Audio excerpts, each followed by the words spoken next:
C'est bon, vous voyez bien? Mm. Allez, super. Donc, We Are One, bon, plateforme d'innovation collective permettant aux citoyens, aux organisations de s'unir pour créer des projets d'utilité sociale. Ça, on est tous d'accord.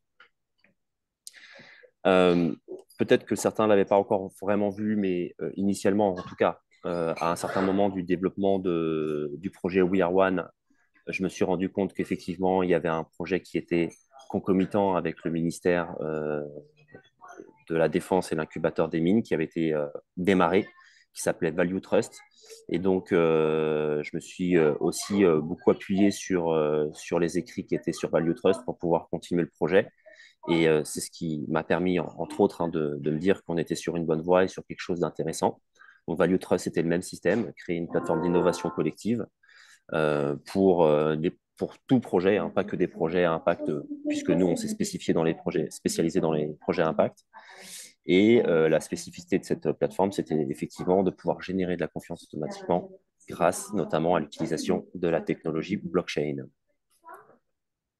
Le contexte, donc bon, là, toutes les personnes qui sont là, on a déjà tous discuté ensemble, donc c'est vraiment pour les nouveaux, mais euh, on le voit, effectivement, il y a cette crise démocratique, cette demande de plus de transparence de la part des citoyens, une demande de gouvernance participative beaucoup plus élevée, une demande de la protection de la de la propriété intellectuelle.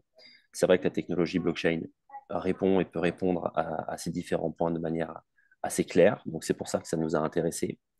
Il y a les citoyens, je pense, hein, et vous me dites si vous n'avez pas la même impression, mais ils se sentent un petit peu désemparés. C'est un petit peu comme les biches dans les phares d'une voiture. On ne sait pas trop ce qu'on peut faire avec nos propres moyens. Donc, d'où aussi l'idée d'avoir cette plateforme d'innovation collective tous ensemble. Et il y a aussi un élan citoyen de se dire que ben, les gens, ils ont envie de faire quelque chose, de pouvoir s'unir ensemble. Mais quand ils arrivent à s'unir ensemble, très rapidement, il y a ces problématiques d'organisation collective, parce que l'intelligence collective, c'est quelque chose de magnifique, effectivement, mais ça a ses problématiques et ça a ses frictions, puisque plus on va être de participants dans un projet, eh bien plus ça va être compliqué de l'organiser collectivement et notamment au niveau de sa gouvernance. Donc là, il y a plusieurs défis qui ont été exprimés par le projet du ministère, donc Value Trust, et également identifiés par nous. Parce que mettre en place une plateforme, pour mettre en place une plateforme, ben, des plateformes d'innovation collective, il en existe déjà pas mal. Maintenant, il faut réussir à se dire comment la nôtre, elle va faire en sorte d'être beaucoup plus pérenne dans le temps et de répondre aux problématiques qu'ont déjà connues les autres fondateurs de plateformes d'innovation collective, mais qui n'ont pas forcément été résolues. Et je pense et on pense maintenant que effectivement, ces problématiques-là, si on n'arrive pas à les résoudre, eh bien, on ne pourra pas forcément aller plus loin. Donc, ça fait partie de nos défis. Déjà, le premier défi, c'est de surmonter la complexité, la lourdeur et la lenteur des systèmes collectifs. C'est exactement ce que je viens de dire. Le deuxième défi, c'est d'impliquer l'individu citoyen parce que entre des personnes qui veulent changer le monde ou qui aimeraient avoir un monde nouveau et puis des personnes qui sont capables de s'impliquer de manière très concrète, ben, il y a pas, vous voyez, hein, on n'est pas non plus hyper nombreux. Et puis après, des personnes qui vont être capables d'investir beaucoup de temps et des ressources financières, il y en a encore moins. Donc, comment réussir à impliquer les gens au maximum dans nos projets et dans la plateforme d'innovation. Et puis, le dernier point, c'est d'encourager la co-création en garantissant une juste rétribution. Ça répond au point d'impliquer l'individu citoyen, mais c'est de dire, ben, les contributeurs, quels qu'ils soient et quel que soit leur mode de contribution, veulent avoir une rétribution qui soit juste par rapport à leur contribution. Donc ça, maintenant, vous connaissez tous le concept de ça. Et effectivement, cette technologie blockchain peut avoir la capacité d'automatiser et de tracer les contributions de chacun, d'automatiser les rétributions et pourquoi pas à terme également de redistribuer les notions de propriété intellectuelle, les droits de propriété intellectuelle aux contributeurs en fonction de leur contribution. Donc ça, ce sont nos défis. Ensuite, on a une team avec des personnes qui sont au comité de réflexion, bientôt des personnes qui seront au comité d'éthique également. Et cette team, elle a été va composer au fur et à mesure des échanges et des rencontres avec les différentes problématiques que j'ai pu avoir, hein. Euh, que ce soit sur les réflexions économiques, donc là, des personnes qui appartiennent à des groupes de finances, que ce soit sur des réflexions plus sociales ou des réflexions de droit juridique. Donc, on a un panel divers et variés d'acteurs qui sont très smart, j'aime à le dire, dans leur domaine et qui participent comme ils le peuvent, avec leurs moyens et avec leur temps surtout, aux différentes réflexions et aux différents projets. Bon, la plateforme, vous la connaissez tous, elle est déjà en ligne, elle est déjà active, donc on peut l'utiliser, elle est libre d'accès. Tout le monde peut utiliser cette plateforme d'innovation collective. Euh, les porteurs de projets peuvent déposer leurs projets, leurs idées, il n'y a rien à payer. Les contributeurs peuvent participer et demander aux porteurs de projets de participer au projet. C'est pareil, là, pour l'instant, la plateforme elle est vraiment en libre accès et l'idée, c'est qu'on reste sur ce libre accès le plus longtemps possible. Dans notre plateforme, on a donc effectivement les différentes parties prenantes. Donc, on peut avoir des porteurs de projets hein, qu'on va pouvoir accompagner dans leur processus de création de projet, puisque souvent, les jeunes entrepreneurs, les jeunes porteurs de projets font face à énormément de difficultés. Et c'est vrai que le fait de déposer un projet sur la plateforme va permettre à ces porteurs d'avoir beaucoup plus rapidement et facilement des réponses à leurs problématiques du quotidien et à leurs premières questions quand ils se lancent. Mais pas il n'y a pas que, c'est pas uniquement pour les jeunes porteurs de projets ou les porteurs de projets qui démarrent tout juste.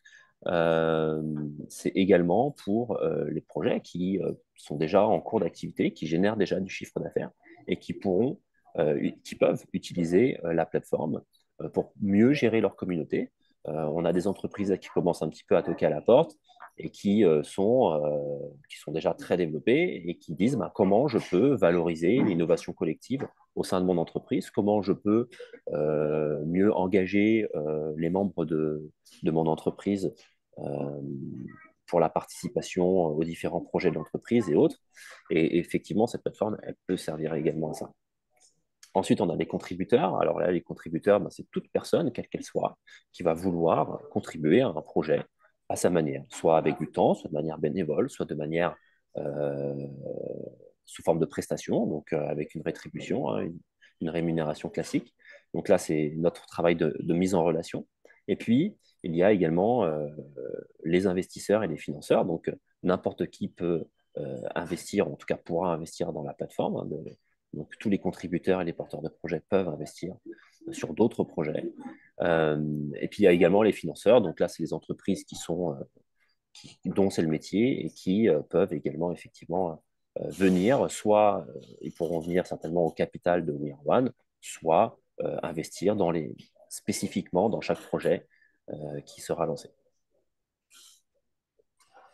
L'idée, c'est ce que j'ai mis en bas à gauche, c'est que notre concept, au fur et à mesure du temps, donc cette plateforme d'innovation qui est capable de générer de la confiance, de répartir la propriété intellectuelle et autres, une fois qu'on aura tous les outils qui seront développés et mis en place sur la plateforme, eh bien c'est qu'on puisse développer ce modèle, en tout cas dupliquer ce modèle à, à toute organisation qui souhaite utiliser le même modèle parce que ça lui plaît, et donc on puisse être as a service sous forme de marque blanche et que assez facilement et assez rapidement, effectivement, une organisation, quelle qu'elle soit, que ce soit une petite association ou une grande entreprise, puisse utiliser le modèle et le développer à sa manière, avec ses valeurs et dans sa vitesse de croisière.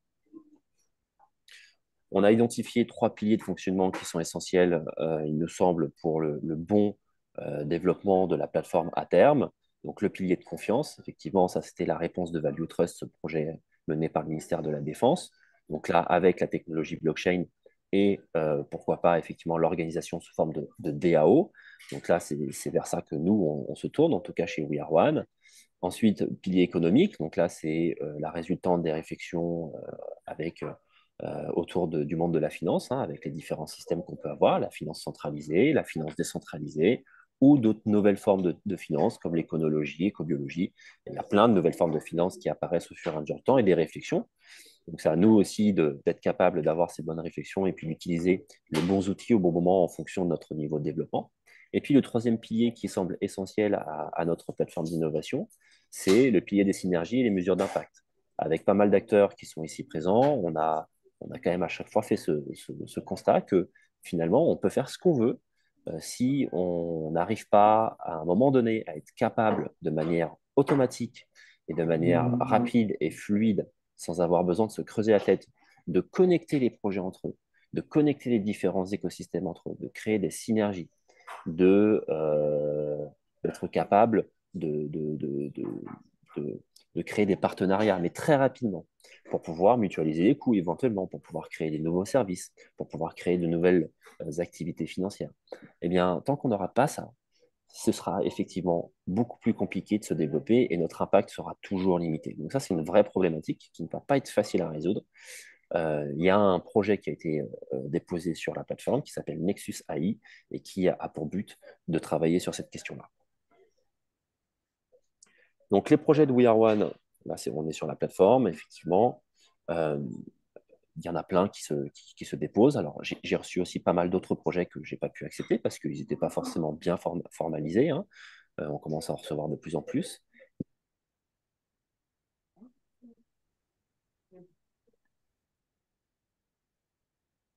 Vous pouvez les découvrir directement sur la plateforme en vous connectant. Alors, We Are One a pour but, nous, on est une plateforme d'innovation collective, mais on a pour but de créer nos propres projets également. On ne fait pas venir que des projets d'entrepreneurs qui sont externes à la communauté, mais on crée également nos propres projets. Donc, toutes les personnes qui feront partie de l'entreprise We Are One, la SAS We Are One, euh, seront d'une certaine manière à terme détenteurs d'une part de ces projets. Les deux premiers projets, ben, c'est le projet Serenity, c'est celui que j'avais monté, hein, qui est une solution d'intelligence artificielle et une solution blockchain qui permet de traiter les cas de maltraitance, en tout cas de prévenir et de supprimer les cas de maltraitance dans les EHPAD, et de manière plus globale, d'améliorer le système de gestion des établissements médico-sociaux. Le deuxième projet, du coup, que j'ai déposé, mais qui maintenant appartient à We Are One, c'est Nexus AI, le projet que je vous ai expliqué juste en amont, qui est une intelligence artificielle qui aura l'objectif de permettre de connecter les différents écosystèmes et les projets entre eux. Maintenant, ça ne veut pas dire qu'on ne va pas s'arrêter à ces deux projets-là. L'idée, c'est d'avoir d'autres projets dans d'autres secteurs d'activité, l'éducation, l'écologie, le monde de l'art, pour pouvoir dupliquer nos preuves de concept et faire en sorte que, à terme, d'ici notamment 2027, j'en reparlerai dans la roadmap, eh bien effectivement, la preuve de concept de We Are One soit validée, soit faite dans différents secteurs d'activité et qu'on puisse prouver aux yeux du grand public que notre système fonctionne, peut aider et améliore grandement l'existant. Alors, on en arrive au sujet du jour, la stratégie de communication. Effectivement, l'idée, c'est de se dire, parce que moi, je vous explique comment ça s'est passé. On a une journaliste qui a... En fait, je fais du surf avec un jeune qui est non-voyant. Et la journaliste il y a une journaliste qui nous a contactés et qui a voulu faire un documentaire, qui fait un documentaire sur justement ce jeune non-voyant qui surfe et notre binôme, puisque moi je suis son guide. Et donc ce documentaire a été signé il y a quelques semaines sur France 2 pour un format de 45 minutes au 13h15, qui se sera diffusé en juin. Et en parlant avec la journaliste et en échangeant avec elle, en plus c'est une personne qu'initialement je connais, m'a dit, ben voilà, effectivement, moi, je serais intéressé de pourquoi pas effectivement aussi documenter We Are One. Et on a commencé à échanger sur cette stratégie de documentaire et de pouvoir euh, bien créer soit un film documentaire, soit une série documentaire. Ça, pour l'instant, on ne le sait pas encore. Ça commencera déjà par un premier épisode hein, qui pourra être plus ou moins court en fonction du contenu qu'on a. Et ce premier épisode aura pour but de montrer la genèse de We Are One, son fonctionnement, sa communauté, donc vous présenter aussi, et puis son premier projet qui est Serenity. Étant donné que le projet Serenity, ça traite de la problématique des EHPAD qui est très médiatisée actuellement, on a pour but et espoir euh, euh, de pouvoir diffuser ce documentaire sur les chaînes nationales, puisque on a cette problématique-là en France. Donc c'est vrai que la stratégie média d'avoir un documentaire ou une série documentaire sur We Are One, elle est parfaite en plus de ça, puisque on va avoir un horizon à 2027 qui sont les prochaines élections présidentielles. On comprend tous que la plateforme d'innovation collective We Are One, à terme, va être un puissant outil démocratique pour pouvoir assurer le niveau de démocratie minimum que souhaitent les citoyens, hein, que ce soit assurer la transparence dans les organisations, une gouvernance participative et une protection de la propriété intellectuelle. Et l'idée, c'est qu'on puisse, sur ces 3 prochaines années, développer les projets au fur et à mesure. Donc, il y a déjà le projet Serenity qui est en cours, et que chaque projet fasse office d'un épisode de ce documentaire, et que à la fin, les organisations politiques, puisque ce sont des entreprises également, bah, puissent utiliser la plateforme We Are One, puissent utiliser le modèle We Are One, que ce soit sous forme de marque blanche ou directement sur notre plateforme, pour pouvoir assurer à leurs partisans et assurer aux citoyens français que euh, leur, leur plan de politique est basé sur un certain niveau de transparence, de gouvernance participative et de protection de la propriété intellectuelle. Donc ça me semblait assez logique, ça me semble être un très bon point d'entrée pour aussi nous, puisque ça va nous permettre de se faire voir, de se faire connaître, que notre plateforme soit beaucoup plus utilisée, de pouvoir booster la mise en place de nos projets. Donc, c'est gagnant-gagnant pour tout le monde. Ensuite, il faut savoir que les problématiques que nous, on a en France, sont pareilles à peu près partout dans le monde. Si je prends par exemple le cas des EHPAD Serenity ou des maisons de retraite, des établissements de santé, aux États-Unis, ils ont à peu près les mêmes. C'est d'ailleurs pour ça là que j'y vais. C'est pour voir quelle est aussi, et puis tourner aussi des images pour le documentaire, voir quelles sont leurs problématiques, montrer qu'il y a énormément de liens entre nous et eux, et que notre projet Serenity peut être dupliqué aux États-Unis, et que la plateforme We Are One peut être aussi utilisée dans d'autres pays du monde.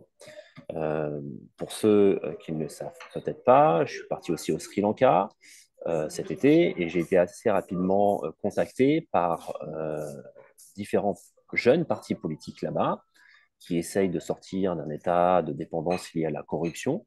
Et c'est vrai que le modèle We Are One les a, pour eux, ça les a intéressés de manière, alors plus, hein. Ils étaient très, très actifs sur le sujet. Et en plus de ça, ils sont très sensibles à la blockchain, puisque ils ont une stratégie, même l'État, c'est assez drôle d'ailleurs, même l'État a investi 150 millions d'euros pour pouvoir éduquer gratuitement tous les étudiants de l'enseignement supérieur sri-lankais à la technologie blockchain. Donc, ils ont créé un blockchain center, ils ont mis 150 millions d'euros sur la table pour inviter les jeunes à mieux connaître cette technologie-là. Et pour eux, leur premier cas d'usage, c'est de pouvoir créer des nouveaux modèles économiques et aider les populations rurales sur des cas d'usage de transparence, de traçabilité et autres. Donc, le sujet, à chaque fois que je le présente dans d'autres pays, il plaît. Et c'est vrai que les partis politiques essayent de s'y intéresser. En France aussi, j'ai des petits partis politiques indépendants qui des fois me contactent, ou que je rencontre comme ça par le hasard des rencontres, et qui commencent à se dire, effectivement, ils ont envie de se montrer sous cet angle-là. Donc, on pourrait être un outil politique puissant, pas un parti politique, puisque nous, on est neutre, hein, mais un outil politique à destination des citoyens. Alors, le business model de We Are One, ça, on reviendra plus particulièrement et précisément sur ces points-là plus tard. Mais effectivement, à terme et au fur et à mesure du temps, et quand ce sera le bon moment, on a différentes sources de revenus qui sont possibles, hein. On a ce système de Launchpad. Donc là, on fait venir des projets de l'extérieur, et puis on crée nos propres projets avec des levées de fonds auprès de la communauté, où là, ben, on peut prendre des parts de participation dans les projets, on peut prendre des commissions qui sont liées aux levées de fonds qu'on réalise pour les porteurs de projets. On peut à terme également vendre notre modèle et notre fonctionnement sous forme de marque blanche. Une fois qu'il y aura énormément d'activités sur la plateforme, eh bien, effectivement, entre les différents prestataires et les porteurs de projets, pourquoi pas prendre des commissions sur les frais de transaction. Et puis, en plus de ça, et ça, c'est déjà quasiment le cas, c'est qu'on peut, enfin, c'est déjà le cas même, on peut vendre nos services d'accompagnement pour les organisations qui sont en cours de construction, qui sont déjà lancées et qui souhaitent intégrer l'intelligence collective dans leur modèle de fonctionnement. Donc là, on a un vrai service d'accompagnement là-dessus, aider les jeunes porteurs de projets à créer leurs entreprises, à lever leurs fonds, à trouver des financeurs, enfin, tous les services possibles et imaginables qu'on peut imaginer dans un incubateur ou dans un accélérateur. Le Launchpad, pareil, je reviendrai, on fera une réunion spécifique dessus. Là, c'est les critères qu'on va décider ensemble, parce que là, ce sont des critères que moi-même, j'ai mis pour avoir une première trame, mais on ne les a pas encore tous décidés ensemble de manière collégiale. Quels sont les critères d'accessibilité pour le Launchpad, pour les projets qui veulent venir. Donc, la réflexion, c'est de se dire d'avoir plutôt des projets, quand c'est des projets qui viennent de l'extérieur, les projets qui viennent tout juste de se créer peuvent venir, il n'y a aucun problème là-dessus, hein, mais on va les accompagner jusqu'à ce qu'ils arrivent à un certain niveau de développement.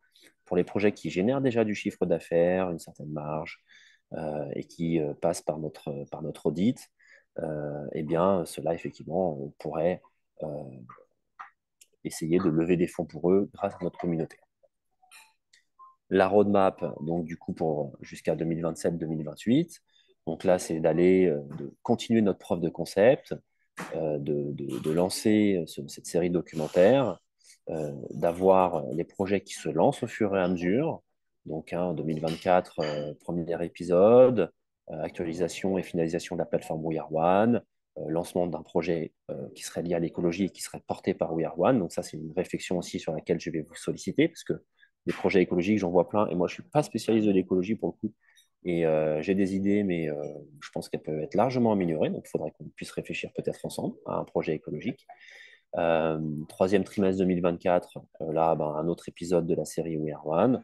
Lancement d'un projet lié à l'éducation. Alors là, l'éducation, c'est ma spécialité. Autant vous dire que, et c'est d'ailleurs, j'ai commencé We Are One avec un projet lié à l'éducation que je n'ai pas encore sorti, publié, mais je le publierai pour le coup. Lancement d'un projet lié à l'économie. Je sais qu'il y a parmi vous des personnes qui sont très sensibles à ça. Et puis après, l'idée, voilà, c'est d'arriver effectivement sur cette roadmap à 2027 et qu'en 2027, on ait fait notre preuve de concept grâce à nos différents projets dans différents secteurs d'activité. Et pourquoi pas qu'en 2028, si ça fonctionne bien en 2027, eh bien, on soit aussi un outil utilisé à l'international et pourquoi pas dans les élections présidentielles de 2028 aux États-Unis. Je reviens sur la partie docu et on va pouvoir échanger. Est-ce que vous avez des questions particulières?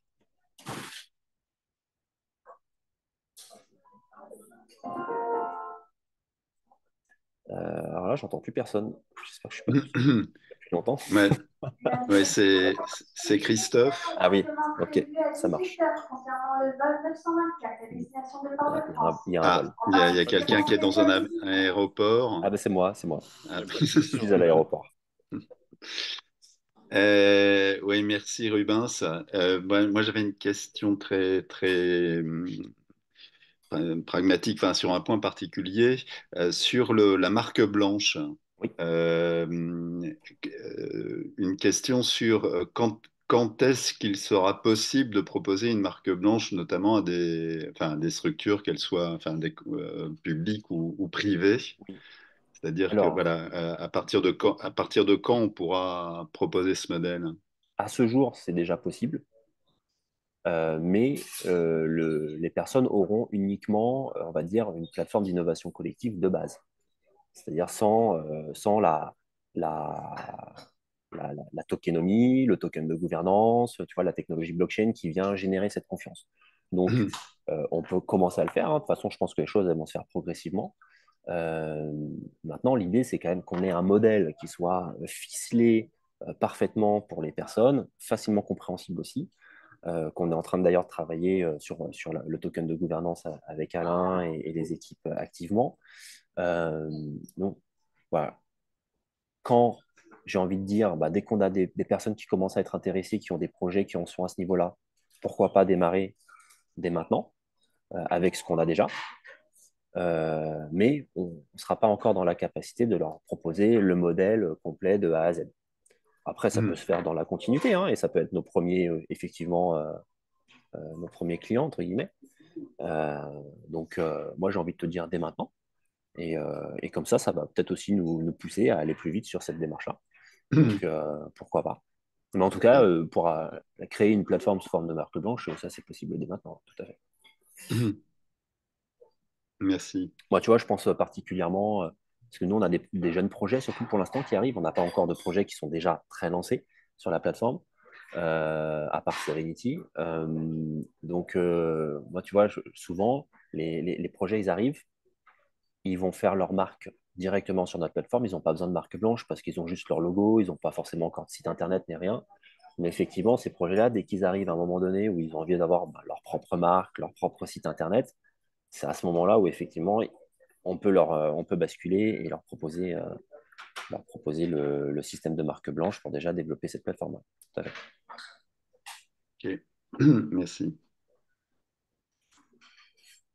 Moi, j'en ai deux de questions, si je peux me Oui, permettre. bien sûr. La première, c'est pour tout démarrage du document, tu as souligné en fait qu'il y avait Value Trust, donc le ministère de la Défense, qui avait aussi lancé une plateforme similaire. Du coup, c'est quoi les différences majeures entre We Are One Oui. et Value Trust, s'il te Bah, plaît? c'est que Value Trust, ça s'est arrêté. Donc, Ah, d'accord, ok. ouais, c'est ça la grosse différence, c'est qu'en fait, Value Trust n'a pas été terminé pour différentes raisons entre les ministères. Bon, ah, tu connais Ok. les lenteurs et les problématiques à ce niveau-là. Ouais. Je pense qu'il y a eu aussi les changements de gouvernement, donc coupe budgétaire. Et puis, bah, un très joli projet dont, en fait, moi, j'avais besoin, si tu veux. Moi, initialement, je les avais contactés en disant, mais attendez, est-ce que vous l'avez fini? Parce que nous, être capable de générer de la confiance et la propriété intellectuelle et autres entre nos contributeurs, j'en ai besoin. C'est- Mais c'est- carrément, Donc, ouais. donc C'était quel voilà, ministère, Ruben, tu dis? ministère de la Intérieur. Défense. Pardon. Et t'as réussi à les contacter, non? Pour leur dire je reprends et tout, et éventuellement chercher un petit financement pour. Alors, moi, j'ai eu les cofondateurs, dont Eric, qui fait partie, Eric Seuillet, qui est dans le call là actuellement, qui fait partie des cofondateurs de ce projet. Ok. Donc voilà, et puis après, avec Eric, on a échangé sur ce qu'ils avaient déjà fait et on a continué la démarche. Ils n'avaient pas finalisé la plateforme encore, mais ils avaient quand même assez bien avancé. Donc peut-être qu'effectivement, maintenant qu'on a aussi plus de recul et de notoriété, peut-être qu'ils ont des briques qu'on a, nous, pas encore, mais j'en suis pas, même pas forcément certain, tu vois, à ce niveau-là, puisque ce projet-là, il avait été lancé vers 2017, 2018. Et aujourd'hui, on est en 2023, il y a quand même beaucoup de choses qui ont avancé sur la partie blockchain, tokenomics, gouvernance. Donc, euh, donc voilà, mais peut-être qu'un jour, on aura une brique qui nous manque et peut-être qu'eux, ils l'ont, mais je ne suis même pas certain, tu vois. Par rapport à toutes nos discussions de tokenomie, gouvernance, token de gouvernance et autres, je, je- par contre, peut-être sur le sujet de la propriété intellectuelle. C'est à Ouais, ce tu vois, niveau-là, c'est possible.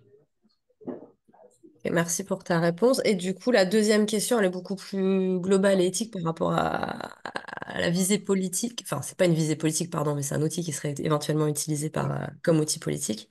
Et du coup, j'imagine que le comité d'éthique, c'est là qui rentre aussi Ouais, parce qu'en termes technologiques, forcément agnostique, mais après, selon par qui, comment c'est utilisé, ça peut vite être Bah, peut-être un souci ou pas, si on oui, part de la décentralisation totale et que tout le monde peut dire ce qu'il ouais, veut, etc., etc.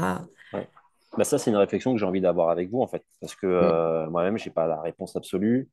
Je pense qu'on a, nous, un devoir de neutralité et on est là juste pour proposer des outils et en se disant que nos outils, dans tous les cas, devraient pouvoir apporter une amélioration, quel que soit le parti politique qui serait derrière, puisqu'on est là pour générer de la transparence et autres. Et d'ailleurs, ce qui est très intéressant dans notre communauté aussi, à We Are One, c'est qu'on ça va de 15 à 83 ans. Pour avoir rencontré à peu près tout le monde, même si je ne connais pas encore tout le monde, je peux te dire qu'on a tous les profils possibles et imaginables. Ce qui veut Mm. dire qu'on travaille vraiment sur une base commune qui correspond à l'envie de tous les citoyens, quelles que soient leurs origines politiques. Plus de transparence, une gouvernance plus participative et la protection de la propriété intellectuelle des citoyens. Et ça, je pense que finalement, ça regroupe beaucoup de monde. Bon, après, si tu as des gens qui veulent une dictature, c'est sûr qu'on n'y est pas. Je parle évidemment des partis extrémistes plutôt, c'est plus Ouais, ceux-là que je vise en fait, évidemment que les autres, voilà. Mais ouais. c'est compliqué de dire à partir Mais d'où c'est que tu considères que, et ouais, c'est ouais. ça, exactement. Ouais. Après, c'est pour ça que je Mm. pense qu'il est important maintenant de commencer à mettre en place cette charte d'éthique et que, en tout cas, nous, de notre côté, quand on travaillera avec des entreprises qui, en marque blanche ou autres, qui nous solliciteront pour appliquer le modèle, Euh, Mm. dans notre charte d'éthique, on aura prévu les points sans jugement de valeur, parce qu'il faudra toujours rester neutre, mais les points qui nous permettront de rester dans nos valeurs et notre ADN. Et Ouais, ça, je ne peux pas le faire tout seul, il faut que je le fasse avec vous, parce que de toute façon, c'est le but. ça marche, merci.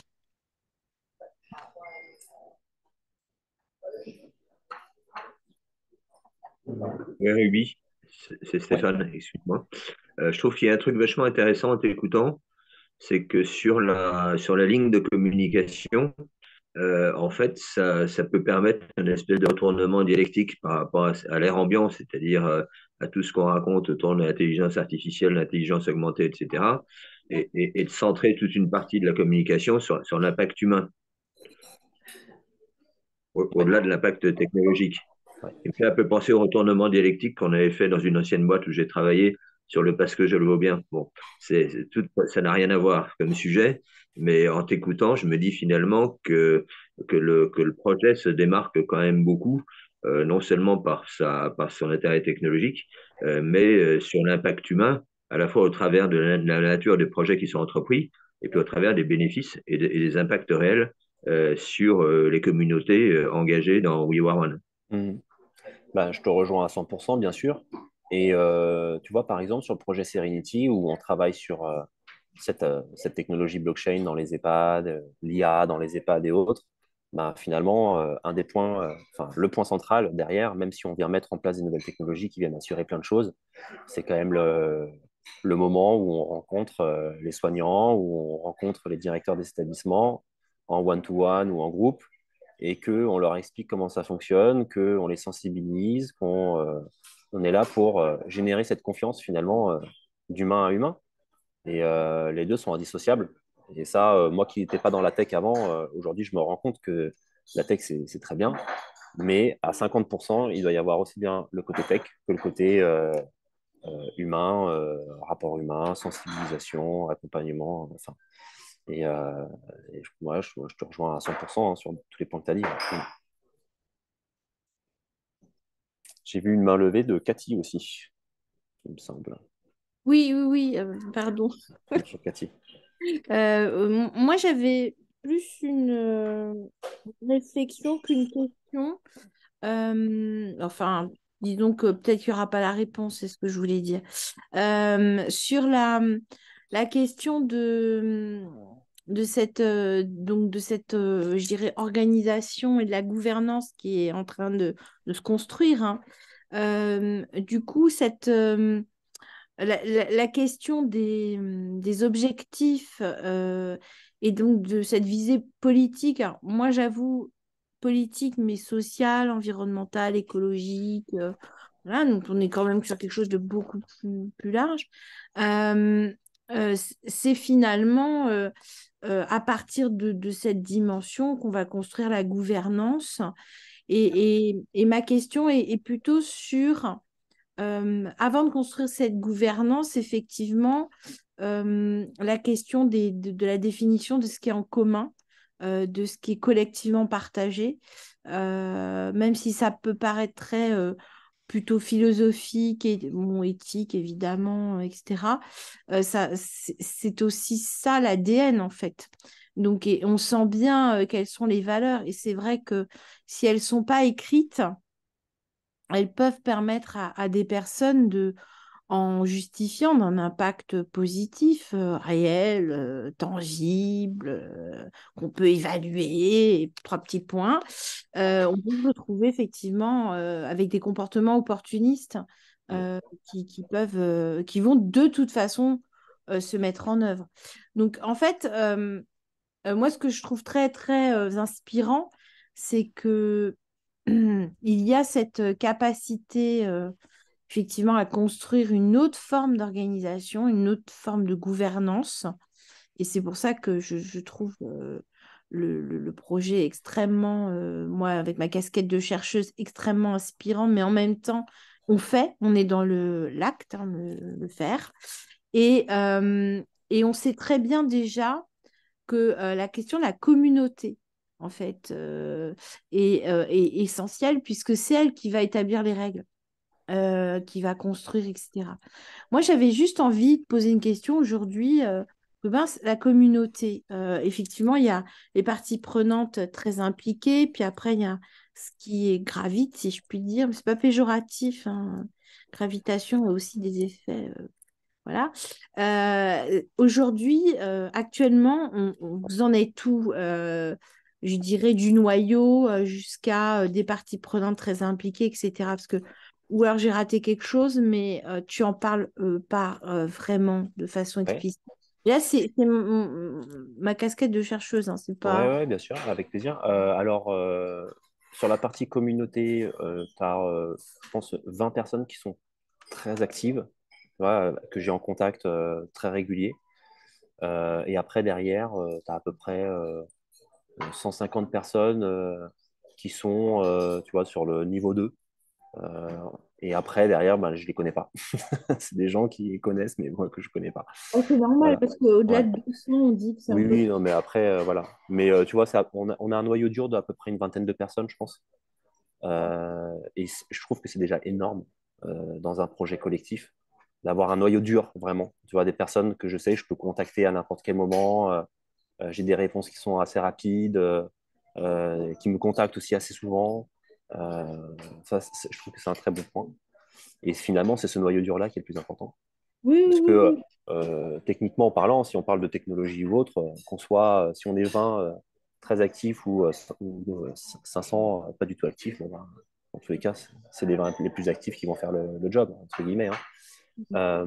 Après, sur le deuxième point, enfin le premier point que tu avais abordé sur, effectivement, c'est la communauté qui va créer cette gouvernance et qui va définir les règles et qui doivent être écrites et actées pour éviter ben, les, les, les phénomènes, on va dire, malveillants. Bah ça, c'est tout l'objet du token de gouvernance sur lequel on est en train de bosser actuellement, puisque non seulement ça va être écrit, mais en plus de ça, ça va être codé informatiquement dans ce token, dans ce jeton numérique, qui va nous assurer, qui va faire en sorte qu'on va pouvoir dormir tranquille la nuit, parce qu'on sait que les actions des contributions, les actions des nouveaux projets, des contributeurs, des investisseurs, devront forcément répondre aux règles qu'on a codées informatiquement. Et s'il n'y a pas la présentation de ce jeton numérique à la porte d'entrée avant de faire une action, ça ne fonctionne pas. Donc, moi, c'est ce qui me rassure aussi d'un point de vue personnel et humain, c'est de me dire qu'on est sur des beaux projets, mais que je vais pouvoir dormir la nuit de manière plus rassurée grâce notamment à ce token de gouvernance qui va automatiser certaines choses. Alors, ce n'est pas la solution absolue, mais en tout cas, ça nous aidera. Non, ça aide, en fait, c'est les petites mains Ouais, qui vont tout à manquer. fait, ouais. Non, du coup, je fais juste une petite question rapide sur l'IA, en fait. La présence de l'IA, est-ce que finalement, c'est plutôt pour permettre et d'améliorer, si je puis dire, les tâches un peu répétitives, etc., qui permettent, voilà.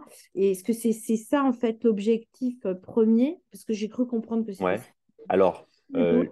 l'IA, bon, tu as, plein de cas d'usage différents qui pourront arriver au fur et à mesure du temps et de l'évolution de la plateforme. Effectivement, tu as l'IA comme on la connaît, un chat GPT ou autre, qui peut même permettre aux gens qui aimeraient avoir des idées d'en trouver. Donc, tu vois, ça va de ce niveau-là jusqu'à, effectivement, mais en tout cas, la partie IA, le socle IA qu'on souhaite construire à terme, ce pilier IA qui est avec le projet Nexus AI, Mhm. ça, c'est vraiment pour la capacité d'interconnexion et de création de synergie très rapide et automatique entre les différents projets. Donc là, Mhm. l'idée, c'est qu'on soit capable, que l'IA soit capable de faire des propositions entre les différents porteurs de projets et les contributeurs pour avoir des échanges de valeurs monétaires, de services, d'impact. On peut imaginer ce qu'on veut derrière. Mhm. Et là, ça va être hyper puissant parce que finalement, qu'est-ce qu'on fait? Moi, qu'est-ce que je fais au quotidien? Eh ben, je suis là en train de dire, ah, mais ça existe. Et lui, il a fait ça. Eric, qu'est-ce qu'il fait au quotidien? Il fait exactement la même chose que moi. Oui. Et quand je parle à directeur du Lab Innovation d'Amundi, qui est un grand groupe industriel quand même, euh, je lui dis comment tu gères finalement cette interconnexion entre les projets et les écosystèmes et les contributeurs des projets. Il me dit, ah, mais t'imagines même pas, c'est une véritable tannée. C'est-à-dire que personne n'a résolu cette problématique.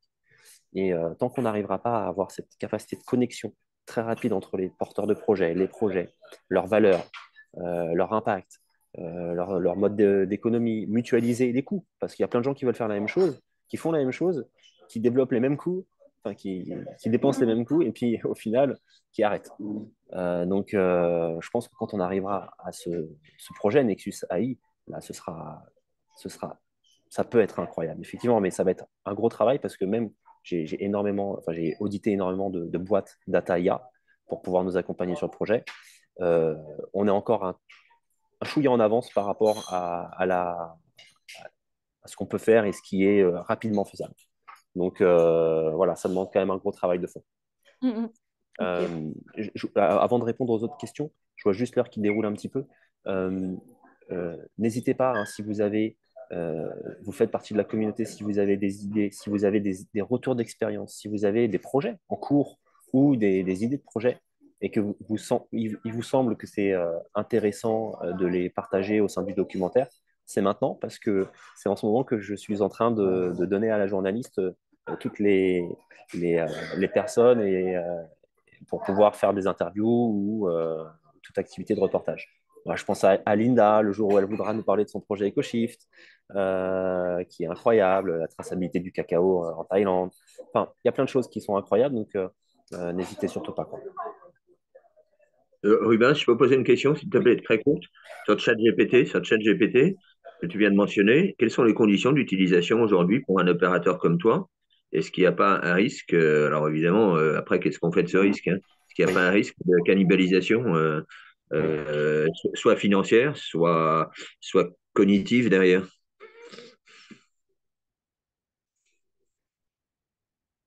Ah, c'est moi qui ai bugué. C'est moi le problème ou c'est... Non, c'est bon? C'est bon, là. Ok, ça marche. Ah ouais, connexion un peu instable. Donc, ChatGPT, pour te dire, je l'ai déjà installé dans la plateforme. Donc là, c'est prêt, mais je ne l'ai pas activé. Parce que justement, j'avais la même question. C'est-à-dire que je trouvais que finalement, pour l'instant, ce n'était pas opportun, parce que finalement, les idées, c'est plutôt des gens qui arrivent déjà avec leurs idées. Et on n'a pas vraiment une communauté de contributeurs qui se disent ah, j'aimerais trouver une idée plus facilement, je vais utiliser ChatGPT. Mais il est déjà prêt, il y a une petite barre de recherche. Ah, vous n'avez pas d'idée, tapez vos préférences, etc. Et puis, tu vois, on invite la personne à faire un prompt, hein, finalement, pour pouvoir avoir des idées plus facilement. Et moi, j'ai eu les mêmes questions que toi. Je me suis dit, c'est pas le moment, on le verra plus tard. Mais tu vois, je sais pas. Moi, j'aime bien. L'idée, c'est quand même qu'on puisse aller vite avec les outils qu'on a aujourd'hui, hein, parce que sinon, si on attend que le chat GPT soit décentralisé pour pouvoir l'utiliser, on peut attendre longtemps, je pense. Mais à la limite, créer notre propre chat GPT, mais je pense qu'il y a déjà pas mal de boîtes qui sont sur le sujet. Ouais. Donc voilà. Pour l'instant, je ne l'ai pas installé, mais peut-être qu'un jour, on le fera.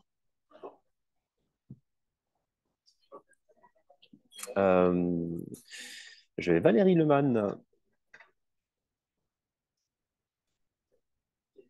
J'ai peut-être Moi, je parlé pense là. que Claude était là avant, je pense. Ah bah Ah alors oui. Claude, excuse-moi, moi je vois juste la main levée, je ne sais pas qui est premier. Ah ouais, excuse-moi. D'accord. Si, mais ma petite main jaune est levée, il n'y a pas de problème. Bon, Vas-y Claude. d'abord, je voudrais te remercier pour tout ce que tu fais. Je me sens très à l'aise avec tout ce que tu dis et tout à fait en phase avec ce que tu dis. Donc, il n'y a pas, là-dessus, il n'y a pas de problème. Je dirais qu'en complément, j'ai plein d'idées complémentaires à te donner et des idées pour faire des fondations complémentaires. Alors, je vais en énoncer quelques-unes. Bon, d'abord, je te remercie. Tu as trouvé une phrase qui peut-être m'explique ce que tu mets derrière le mot token, parce qu'un token, c'est un jeton, mais c'est un jeton pourquoi? Et fiabiliser quoi? Ça, c'est vraiment la question que je me posais. Et ce que tu sembles avoir dit, c'est que quand on est passé derrière le token, ouvre une espèce de boîte de discussion et tout ce qui est dans la boîte de discussion est enregistré. Mais j'ai pas compris si c'était dupliqué comme on le fait dans la blockchain. Est-ce qu'on duplique tout 2, 3, 4, 5, 10 fois et on va arriver à des volumes gigantesques. Donc, il y a un domaine où je comprends pas très bien de où à où va la blockchain. Bon, ça, c'est la Ok. première Alors, question. ouais, Tu peux peut-être répondre, puis je te ouais, donnerai. on va la faire direct parce que sinon, Ouais, s'il y ouais. en a plusieurs. Steph ou Alain, peut-être à ce niveau-là, parce qu'on aura Non, sur un. en fait, c'est pas. Je vois ce que tu veux dire. Je pense que tu parles du problème de stockage de données à l'intérieur de la blockchain qui peut peser lourd Ouais, sur la blockchain. Là, c'est pas vraiment le cas en fait. C'est un ouais. jeton d'utilité en fait qui va te permettre de participer et de valider. Et la seule solution pour l'avoir, ça sera de détenir le token. Et par exemple, pour le vote, tu vas voter, mais il n'y a pas de data dans le vote en fait. Tu as un token qui te permet de voter pour la proposition A, B ou C, ou oui, non. Et tu envoies le jeton en fonction de la réponse que tu souhaites. Et il sert juste à horodater en fait le niveau de décision. Par exemple, demain, tu as une super idée que tu présentes à We Are One. Euh, tu vas la présenter, tu vas la valider avec ton token et on aura une preuve horodatée que c'est bien toi qui as fait la proposition en premier et que c'est ton idée. Mais il y a pas, il y a, dans le projet We Are One, il n'y a pas de stockage plus que de raisons de data dans la blockchain qui déjà au niveau coût coûterait beaucoup d'argent et qui effectivement alourdirait la blockchain. Je sais pas si ça répond à ta C'est question. un Si, badge si. digital, en fait, quoi. C'est ça? C'est quoi? C'est comme un badge digital, en fait, quoi. Ouais, c'est ça, faut le voir comme ça. Oui, oui, on peut le voir comme un badge digital, une clé d'accès, et qui se marie avec un complément. T'as pas dit fort, mais nous, dans le cadre de ELIS, hein, École d'insertion par la création d'entreprise, on a vu qu'on crée de la confiance, parce que c'est quand même un des thèmes que tu abordes beaucoup, en développant les traces de contribution. Donc, ce que vous faites, c'est pas loin des traces de contribution, hein. Ça peut peut-être même être des traces de contribution. Et pour aller un petit peu plus loin, il faut réfléchir au fait que la valeur, c'est quelque chose qui se passe dans le cerveau, ce qui implique deux choses. Avoir tout un travail pour comprendre le cerveau quand est-ce qu'il fait des bêtises et quand est-ce qu'il fait des choses bien et quand est-ce qu'on peut l'aider, etc. Donc ça, c'est un univers qui peut peut-être faire un projet en soi, ça je ne sais pas, c'est une suggestion que je soumets au groupe. En tout cas, j'ai plein d'idées à porter là-dessus. Et puis la deuxième chose, c'est que ces histoires de valeur, valorisation, naissent de la combinaison entre les apports et les interactions. Et donc, c'est ce qu'on avait énormément fait en Club d'Hélice, et ça crée une super ambiance extrêmement positive, extrêmement dynamique. Les gens, ils adorent. Donc, je serais content qu'ensemble, on le développe, et je serais content qu'ensemble, on dise, ah ouais, en fait, c'est tout le secteur de la construction de valeur reconnue qui n'était pas possible avant, mais qui est possible avec l'informatique et qui doit s'intégrer dans une organisation comme tu fais avec Murar One. Mhm.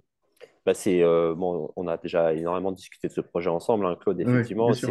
c'est l'idée dans Nexus AI notamment, dans cette IA qui devra être capable de pouvoir faire des propositions d'échange de valeurs et du coup, comment déterminer les valeurs, comment les échanger. Enfin, il y avait toutes les problématiques qui étaient liées à ça qui sont très intéressantes et qui demandent beaucoup de travail. Et je pense que c'est à ce moment-là, moi, je reviendrai vers toi, Claude, dès qu'on avance un petit peu sur Nexus AI, je reviens vers toi pour qu'on puisse avoir ces traitements de fond, ces réflexions de fond, pardon. Ouais, alors justement, éventuellement suggestion, AI, enfin IA du moins, qui veut dire artificielle, non, IA, intelligence artificielle. Moi, je propose de passer à intelligence aidée par ordinateur. Et là, ça permet de balayer tous les problèmes qui sont sur l'IA matérialiste. Que le problème de l'IA matérialiste, c'est qu'étant matérialiste, elle ne respecte pas les principes et les invariants du vivant. Donc, elle explose vers des âneries extrêmement facilement. Donc, ça fait partie des fondamentaux qu'il faut qu'on travaille. C'est-à-dire qu'on a toute la science dite matérialiste qui est plutôt dans le domaine matériel, pas statique forcément, puisqu'une fusée, c'est pas statique, mais où les choses sont isolées. Hein, Descartes, c'est fondamentalement, j'isole les trucs, et toute la science classique est faite sur les comportements dits adiabatiques, c'est-à-dire isolés. Maintenant, avec les outils qu'on a, on peut travailler sur les interactions. Donc, on peut revenir au schéma qui était ancien. Tu as vu les petits serpents entrelacés qu'on retrouve depuis il y a 5000 ans dans les schémas chinois. C'est notre capacité à intégrer ces interactions multiples qui nous ouvrent plein de possibilités.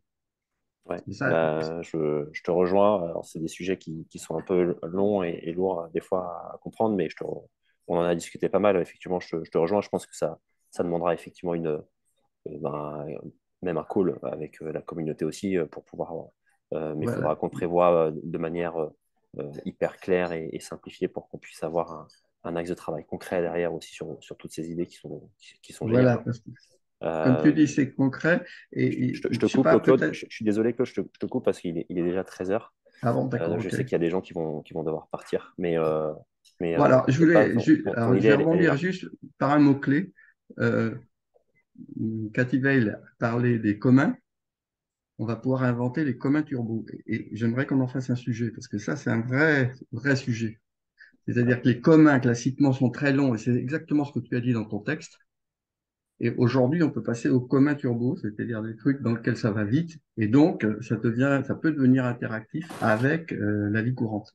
Ben, Mais on en reparlera. ouais, on prévoira un call où tu pourras nous expliquer tout ça de manière très concrète parce que c'est vraiment des sujets qui il faut avoir la tête Voilà. Et bien troisième posée. sujet derrière, je suis désolé, mais bon, c'est parce que c'est constructif. Kativa, il a parlé de règles communes. Aujourd'hui, on va beaucoup plus loin. On va vers les méta-règles intégrées dans le processus de faisceau logique qui peuvent devenir des processus complètement démocratiques. C'est-à-dire qu'aujourd'hui, on a vraiment la possibilité d'intégrer tout. C'est extraordinaire. Et donc, ce serait bien qu'on en fasse un sujet. Désolé, Et que les Claude. chercheurs s'y mettent parce que les Je dois y chercheurs aller. sont. Ruben, tu voulais Avec faire plaisir. tu voulais faire Merci une Alain. conclusion, Ruben, avant de. Désolé, Claude, hein, parce qu'il faut Merci Ouais, Alain. vraiment que faut j'y aille. s'arrêter. Je sais pas Ouais. si tu veux faire une conclusion avant ou Alors, si tu as autre chose. je vous le dis pour ceux qui sont encore là. J'ai prévu, pardon. J'ai prévu mardi 19-12, je vous enverrai un mail, hein, bien entendu, mardi 19-12 à 15h pour ceux qui souhaitent et qui peuvent pour discuter du comité de réflexion, du comité d'éthique, pardon. Ok, Donc voilà, mardi 19 19. décembre à 15h pour le Allez, comité c'est d'éthique. noté. Si des gens souhaitent participer mais qui ne sont pas forcément là le 19, dites-le moi. Comme ça, moi, je vois un peu qui veut faire partie du comité d'éthique ou qui aimerait travailler dessus. Et peut-être qu'on changera la date. Donc, n'hésitez pas à me contacter sur cette date et me dire que vous êtes intéressé. Est-ce qu'il y a, avant de clôturer, peut-être une autre question d'une autre personne? Donc, Valérie, Valérie. Valérie, oui. Oui, Valérie, ok, moi next aussi, time. je dois quitter, alors c'est pour ça que j'ai fait le message. Ouais. Juste préciser, peut-être que, alors moi je suis chercheuse, mais c'est plutôt en tant que contributeur que je voulais juste intervenir en faisant la suggestion de trouver une façon d'être contributeur, non pas seulement des projets, mais de trouver une manière d'être contributeur au métasystème. Parce Ok. qu'en fait, moi, par exemple, je travaille sur la mutualisation des connaissances. Donc, tu en parlais tout à l'heure, sur d'autres phénomènes, en fait. Et j'aimerais ça aussi documenter pour pouvoir avoir aussi des argumentaires qui ne sont pas forcément communicationnels, mais aussi pour enrôler d'autres parties prenantes. Donc, je me disais que si on avait une possibilité de trouver un espace de contributeurs qui ne contribuent pas forcément à des projets, comme je suis déjà, mais tu vois, donc je pensais que ça pouvait être une façon Euh, d'apporter d'autres types de contributions. d'accord. Point. Est-ce que tu peux préciser ce que tu appelles la contribution pour le métasystème? Bah, par Peut-être exemple, pas. si tu veux, ce que je veux dire, par exemple, moi, si je veux te faire des suggestions sur la mutualisation des connaissances interprojets ou l'intégration des projets, toi, je ne peux pas le faire à travers Un une projet? contribution dans le projet. Enfin, je peux le faire, mais si tu Euh, veux, ce n'est pas le ok. principe. Si on parle de portefeuille de projet, par exemple, et de voir Oui, comment ok, on peut d'accord. mutualiser les connaissances, Non, mais ça tu serait peux. peut-être bien d'avoir un Là, du coup, espace. c'est l'espace, c'est le groupe. En fait, quand tu vas aller sur la plateforme, tu as le groupe Ouais, qui s'appelle We ouais, Are One. ouais, donc je le mets dans le groupe, Et c'est ben, ça. ça, c'est le groupe We Are One, voilà. Ok, Ça, c'est d'accord. vraiment le groupe global où Ok. tu vas venir pouvoir contribuer au projet We Are One et de manière Ok, d'accord. transversale. C'est ça, je me demandais si Ouais. il y avait un système de contribution Oui, autre oui, que oui. celui-là, mais d'accord, je comprends. Ouais. Après ça, de façon plus rapprochée aussi, l'accès aux informations ou des choses comme ça, je pense que ce serait intéressant si on veut documenter davantage. Alors, je ne sais pas comment Oui. ça se ferait. Alors, je pense que je suis dans le concret total, là, vraiment, là, je ne suis pas dans le détail, ni même dans le conceptuel, mais savoir, si tu veux, comment on peut aussi, à partir du moment où il y a effectivement une charte d'éthique, etc., on pourrait, sous question de confidentialité éventuellement, sur Ouais. certains aspects, à documenter en fait, We Are One, tu vois, à Ouais. travers différents types d'outils qui ne sont pas forcément les outils de We Are Oui, One. oui, oui, C'est tout à c'est ça fait. que je veux dire. Je ne Ouais, veux bien pas sûr. développer parce que ça peut être Ouais, ouais, long. ouais, bien sûr, ouais, mais avec grand plaisir. Et puis merci pour votre aussi Ouais. travail que vous avez fait avec Cathy et sur, Non, mais à, on veut le au continuer, CNIT. hein. Ça, c'est Ouais, ouais, juste le non, c'est début. génial. C'est génial. Et puis, Une forme de valorisation, hein, de partage de connaissances, quoi, ouais, ouais, ouais, qui est hyper Ouais. importante. Et puis, nous aussi, ça nous permet aussi d'avoir ce regard extérieur et de se dire, bon, voilà, d'avoir cette autocritique aussi, de pouvoir se critiquer, se dire, ben, on en est là, qu'est-ce qu'il faut maintenant pour continuer à avancer, puisque on est quand même sur quelque chose d'assez innovant et on teste, hein. Ok. Donc, avec plaisir, ouais, bien sûr. Bah, Merci. dès qu'on a Et la charte puis, éthique, tu peux revenir pour vers moi. le truc d'éthique, je voudrais bien intervenir, mais je pense que le mardi prochain, parce que c'est un mardi en plein après-midi, c'est ça. Oui, c'est un peu. Sinon, je vais essayer de trouver un autre créneau. Il n'est pas définitif. Bah, Je je ferai serais peut-être bien quelque là, chose mais plus en je pense soirée. que non, C'est je plus peux simple. pas. Ouais, c'est ça, en soirée, c'est plus Ouais, facile et encore, je suis ce en sera plus simple pour tout le c'est pas monde. grave. Ok, peut-être, ok. Merci beaucoup. Super. Est-ce que, Merci en tout cas. de rien, merci Et puis merci. merci pour ce type de rencontre, parce que ça éclaire aussi, en tout cas, je trouve beaucoup la notion de communauté We Are One est éclairée par ce genre de rencontre aussi. Voilà. Top. Génial. Génial. Est-ce qu'il y a une dernière question de quelqu'un? Sinon, je vais aller prendre mon vol. Parce que ce serait quand même très bête de le louper. Ça serait dommage de le rater quand même. Bon voyage. Bah, ouais, en tout cas, merci à tous. Merci pour Bon votre voyage. présence. Bonne journée à tous. Et on se Ramène-nous plein de belles revoit. choses. Bah, ouais, ouais, je vais faire un petit reportage sur les maisons de retraite là-bas. Ok, à bientôt. Au revoir à Salut. tous. À très Ciao, bientôt. ciao. Merci. Salut. Bonne journée Bonne à journée. tous. Salut. Ciao.